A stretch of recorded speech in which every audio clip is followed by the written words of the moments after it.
It's Tuesday, December the 6th, and I'm in Las Vegas at IAEE's annual meeting. And with me, in fact, on our screen, is Francis Friedman from Time and Place Strategies. Welcome, Francis. Thank you, Joyce, and welcome. I'm happy to be here with you. Good.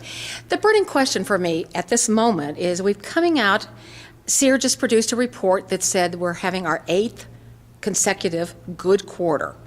And my question is, are we out of the woods when it comes to our economy and exhibitions? Yeah, I don't think so, Joyce, because if we look at the fundamentals of our economy, cash is still king. And what's happening with the banks is the banks are not lending money. We're having more good news, but Wall Street's still jumping up and down. If we take a look at the last quarter on Wall Street, we have a tremendous up days, down days, up days, down days. We're having that at the banking level, not only on the domestic banking level, but we're having it on the international banking level as well. Behind that, we also have inflation. So while we might have a point or two up in terms of our quarterly basis, behind that, we're also having problems with the banks lending money for real sustained growth. And my concern is that we've gone through the August to December period in planning the 2012 budgets for exhibiting, marketing, advertising, and so on, against a banking background where the banks are very tight-fisted. We've seen in this period of time from 2008 to now that the chief financial officer has a death grip on cash. And I don't think that's going to go away soon. Our industry has been going through a cost reduction. So while we are thinking that the trade show model, the conversation in business has been the trade show model is broken, what really we're seeing is cost squeeze out of every element of cost in both exhibiting, in advertising, in marketing. It's part of the natural aspect of if cash is tight, we squeeze expenses out of every cash item that we can. So I don't think we can start jumping up and down anywhere soon relative to things are getting better. They're improving directionally because we have an entrepreneurial society and people are figuring out how to do things. But right now, cash is still king. Right now, things are still tight in terms of, do I really need to be there? I think there's a default to our industry as well as, are we producing product that people want to buy? Another entire question. Right, right.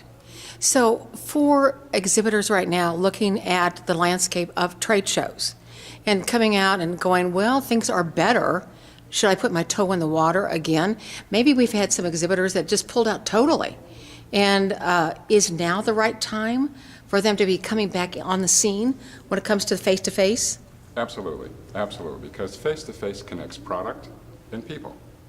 And it's one thing to say that you're having a virtual event, but it is a media activity and not really a social media activity. Social media activity is really the trade show industry. If you look at social media activity, it is interactivity. And yes, a lot of product is sold and a lot of information is exchanged. But the things that take place face-to-face are trust, unique questions, the variability of running into somebody that you would not meet necessarily online, the extra information of networking with your peers, talking to experts. So all of these things. So maybe in the past you were in with a 20 by 20. Come back in if you've left the show with a 10 by 10. Keep in the game. I come from a packaged goods background, and what we always said in downtimes was, stay in the game. Out of sight, out of mind. It's just that simple. So, and you would say that for trade shows? Absolutely. Okay. Absolutely. So the presence needs to be there. Now But the presence also needs to be there where you're engaged in being there. To think that you can just sort of show up and drop in and the show organizer is going to do it for you, that's not the case. We need to have exhibitors who are professional exhibitors. The exhibitors have to raise their game. Pre-show marketing, even if it just means sticking a little slip in every outgoing invoice, whether it's an email or a physical invoice that says, we're going to be at booth XYZ in show ABC in February. Come and visit us. I call it the number 10 envelope marketing campaign. Talk to your key accounts. Get your salespeople to start talking 2 months in advance of that show. Come and visit us in our booth. And I've also suggested to my readers on my blog, Let's Talk Trade Shows, that they use the show activity to do a campaign across the entire United States. Absolutely. So they only may, the show may be in New York or maybe in Orlando, Florida, and only a certain group of people can go. But take that show and that activity and the message that's been crafted and created for the show and broadcasted to the entire audience. You're absolutely right. You and I, over the years, have talked about using the trade show as a platform. So here's a quick tip for the exhibitor base. Bring a flip cam, shoot your product in the booth, post it up on your website, create a little email with a clip and a link to it on a website someplace, use it as a sales training tool.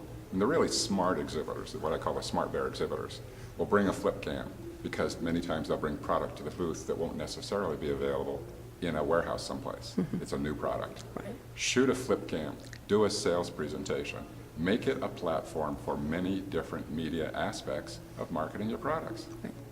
Or sometimes at the show, a special engineer might be there that actually was the product, and you don't get access to that person all the time. Exactly. And so that person, we can have that, the interview like I'm doing with you right now could be an interview with the engineer talking about the product or service. Well, the first step is decide that you have a technical show and bring the engineer. I've Right. seen a lot of shows where they send salespeople. The customer knows more about that client's, that exhibitor's product than the salesperson in the booth. They want to talk to an engineer. So part of the heads up of being a smart bear is bring the engineer. Why? Because my clients are re-engineering my product. Great. It's simple. Great sound advice. Thanks, Francis. Thank you, Joyce.